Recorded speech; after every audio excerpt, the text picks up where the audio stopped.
நண்பர்களே எல்லாருக்கும் வணக்கம். நான் தான் உங்கள் எம்பி சொல்லலாம். எல்லாருமே உங்கள் லைஃப்பில் ஜாலியாக இருங்க. இன்றைக்கி உங்கள்கிட்ட ஒரு முக்கியமான பதிவு சொல்ல போகிறேன். அப்பா அம்மாவே முதல் தெய்வம்.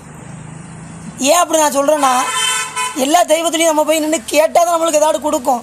ஆனால் எதுவுமே நம்ம கேட்காம நம்மளுக்கு பார்த்து பார்த்து செய்கிறதுனா நம்ம அப்பா அம்மா தான். என் லைஃப்பில் ஒரு சின்ன ஸ்டோரி நான் உங்களுக்கு சொல்கிறேன். கேட்குறதும் கேட்காதும் உங்களுடைய விருப்பம். எனக்கு ஒரு 4-5 வயசு இருக்கும். எங்கள் அப்பா இறந்துருச்சு. எனக்கு இப்போ வயசு 26 வயசு ஆகுது. எங்கள் அம்மா கூலி வேலைக்கு காட்டு வேலைக்கு போய் பாட்டு போட்டு எங்களை வளர்த்தா. இந்த தாயை மிஞ்சின தெய்வம் யாருமே கிடையாது. இந்த லைஃப் நிரந்தராத லைஃபு. யாருக்கு இப்படிங்கிறதுக்குள்ள என்ன நேரத்தில் என்ன நடக்குன்னே தெரியாது. அப்படி ஒரு லைஃப்பில் நம்ம இருக்கோம். இருக்கிற வரைக்கும் அன்பாருங்க. அன்பு தான் நிலையானது. எல்லார்கிட்டையும் அன்பாருங்க. யாராட்டும் இல்லைனா அதோட வழியை அப்போ தான் தெரியும். நம்ம அந்த நினைவிலே வாழ வேண்டியதுதான்.